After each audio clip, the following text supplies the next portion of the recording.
त्रिशूलसे महादेव या त्रिशूलसे महादेव महादेव आतिशाय नमो नमः आतिशाय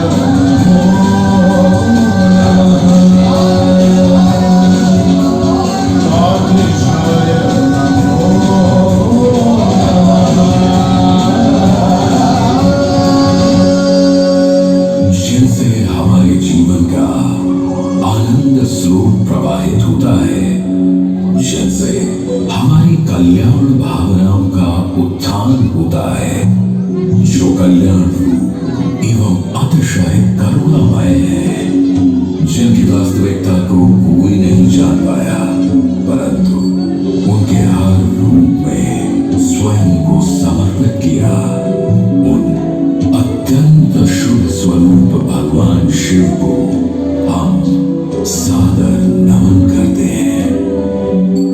हम नमन करते हैं देवाधिदेव महादेव को, जो कैलाश पर्वत पर विराजमान है, जिनका मस्तक चंद्रमा से अलंकृत एवं देह सुंदर सर्पों की माला से भूषित है, जिनके माथे पर विद्यमान 3 नेत्र सूर्य, चंद्रमा और अग्नि है, बाघ की खाल अपने तन पर ओढ़े हुए, जो ध्यान में मग्न है, जो सभी शक्तियों से ऊपर है, जो शाश्वत है, जो शुद्ध है, जो इस ब्रह्मांड के स्वामी है, उन कल्याणकारी शिव को हमारा कोटि कोटि नमन। पौराणिक कथाओं के अनुसार सृष्टि की उत्पत्ति भगवान शिव की ही देन है। जब ब्रह्मा जी मैथुनी सृष्टि उत्पन्न करने में असमर्थ हुए, तब उन्होंने परम परमेश्वर शिव को प्रसन्न करने हेतु घोर तप किया। ब्रह्मा जी के तप से प्रसन्न हो देवाधिदेव शंकर पराशक्ति शिवा के साथ उनके समक्ष एक नए रूप में प्रकट हुए।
चंपा पुष्पों सी गौरी जी विद्यमान है, तो वहीं आधे शरीर में कर्पूर के समान गौर जी यानी भगवान शंकर सुशोभित है। जहां एक ओर शंकर जी जटा धारण किए हुए हैं, तो वहीं वहीं दूसरी ओर गौरी जी के सुंदर केशपाश सुशोभित हो रहे हैं। शक्ति के साथ शिव का यह रूप अर्धनारीश्वर रूप कहलाता है। अपने इस स्वरूप से भगवान शिव ब्रह्मा जी को प्रजननशील प्राणी के सृजन की प्रेरणा देते हैं और साथ ही यह संदेश भी देते हैं कि स्त्री पुरुष समान है, क्योंकि शक्ति के बिना शिव शिव नहीं है। ब्रह्मा जी के आग्रह पर शक्ति ने उनके पुत्र दक्ष के यहाँ सती के रूप में जन्म लिया। इन्हीं शक्ति रूपी सती का विवाह भगवान शिव से हुआ, परंतु तीनों लोकों में तब हाहाकार मच गया जब प्रजापति दक्ष ने कंखल में एक यज्ञ का आयोजन किया।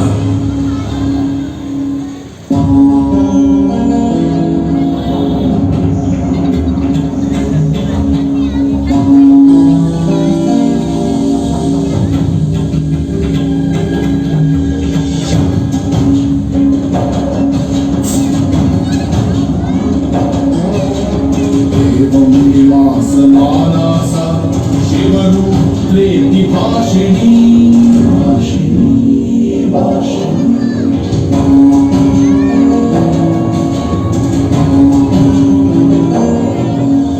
आत्माना विभूता सा प्रतिवेश हुताशनम्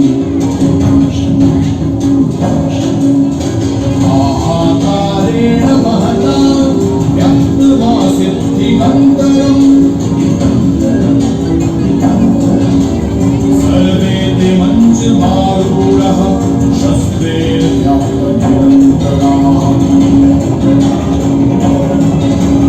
संपूर्ण जगत के स्वामी शिव शंभु को प्रजापति दक्ष ने यज्ञ में आमंत्रित नहीं किया था। जब सती को यह ज्ञात हुआ तो वे स्वयं यज्ञ में सम्मिलित होने एवं अपने पिता से मिलने कंखल जा पहुंची।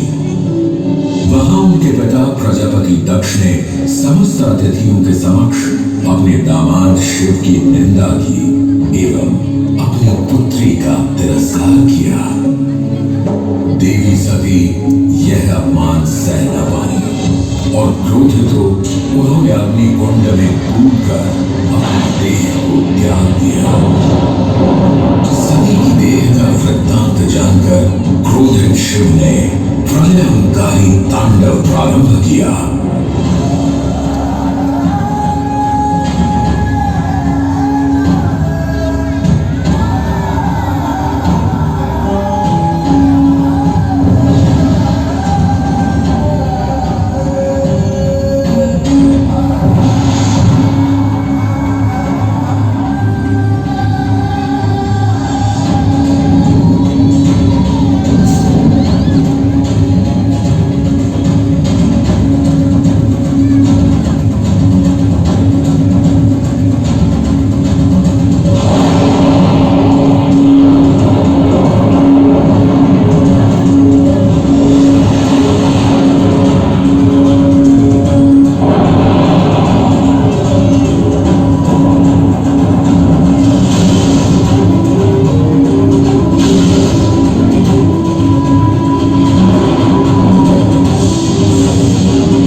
पर उठाकर चारों दिशाओं में विचरण करने लगे।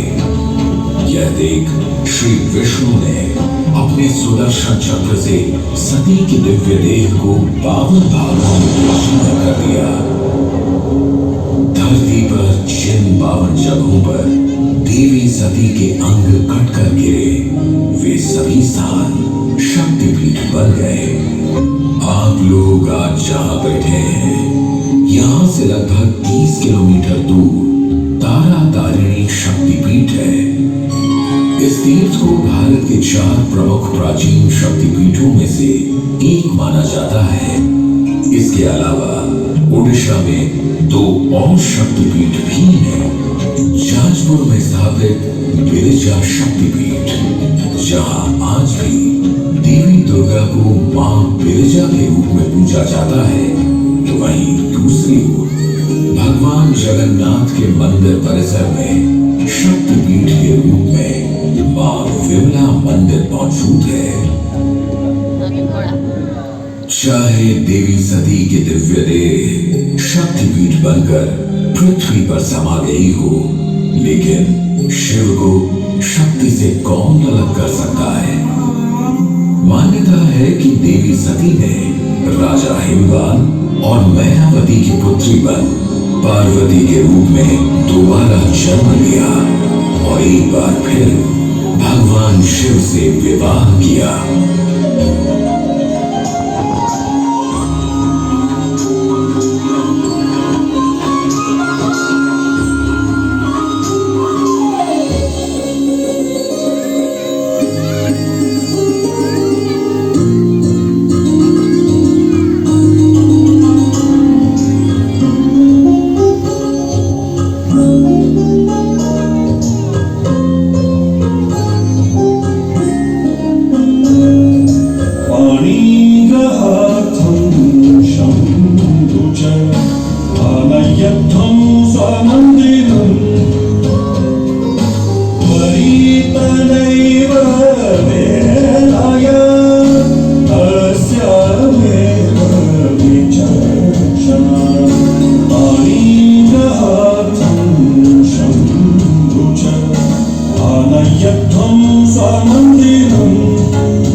सभी देवतागण भगवान शिव को मंडप की ओर ले गए। सभी देवतागण के साथ उनकी अर्धांगिनियां भी वहां उपस्थित थी। भगवान विष्णु के आग्रह करने पर रुद्र ने अपना दिव्य रूप धारण किया था। चारों ओर देवताओं से घिरे हुए देवों के देव महादेव सभी आभूषणों से सुसज्जित थे। करोड़ों सूर्यों के समान तेजस्वी भगवान शिव ने सुंदर रत्नमय मुकुट धारण कर रखा था। कंठ में हार आदि सुंदर आभूषण शोभा दे रहे थे। सुंदर कड़े और बाजूबंद उनकी भुजाओं को विभूषित कर रहे थे। अग्नि के समान निर्मल एवं अनुपम, अत्यंत सूक्ष्म, मनोहर एवं बहुमूल्य युगल वस्त्र से उनकी बड़ी शोभा हो रही थी। ऐसे मनोहर, सुंदर, गुणवान जमाता को अपने समक्ष देख हिमवान और मैनावती अपने अपनी पुत्री के लिए अत्यंत प्रसन्न थे। श्रेष्ठ गंधर्वों का यशगान करने लगे और अप्सराएं नृत्य करने लगी।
शिव शंभु को भोले उनकी सादगी एवं सरलता के लिए कहा जाता है। उनके लिए सभी भक्त एक समान है, फिर चाहे वे देवता हो या राक्षस। जहां रावण ने घोर तपस्या कर भगवान शिव से अनेक वरदान प्राप्त किए, तो वहीं उसी अहंकारी रावण का सर्वनाश करने हेतु श्री राम की आराधना को भी शिव ने स्वीकार किया। श्री राम ने शिव की पूजा अर्चना हेतु अनेक स्थानों पर शिवलिंग की स्थापना की, जिनमें से एक प्रमुख ज्योतिर्लिंग रामेश्वरम में स्थापित है। शिव की कृपा से इस ज्योतिर्लिंग का नाम श्री राम के ही नाम से शुरू होता है। रामेश्वरम हो या रामलिंगेश्वर, इनमें श्री राम और देवाधिदेव महादेव दोनों का वास होता है। यह रामलिंगेश्वर उद्यान शायद उसी कड़ी का एक हिस्सा है, जहां श्री राम के साथ महादेव की भी असीम कृपा विद्यमान है। हम सदैव तीनों लोकों के स्वामी भगवान शिव को सादर नमन करते हैं और गोस्वामी तुलसीदास जी द्वारा निर्मित स्तोत्र से उनकी वंदना करते हैं।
God,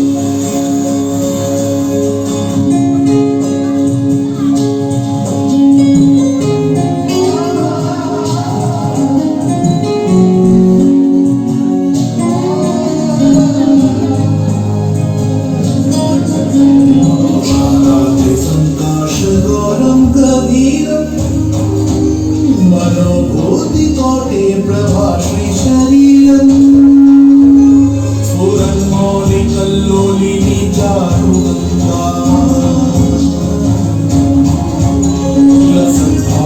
कुलसंहारपालिन्दुकण्ठे भुजङ्गा नमामि स्वामीशाननिर्वाणरूपम् विभुं व्यापकं ब्रह्मवेदस्वरूपम् निजनिर्गुणं निर्विकल्पं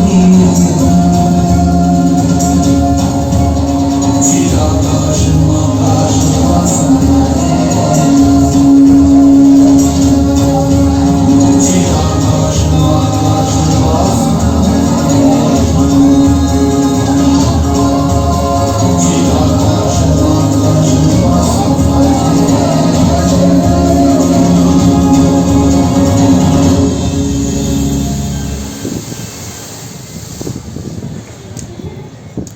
आशा करते हैं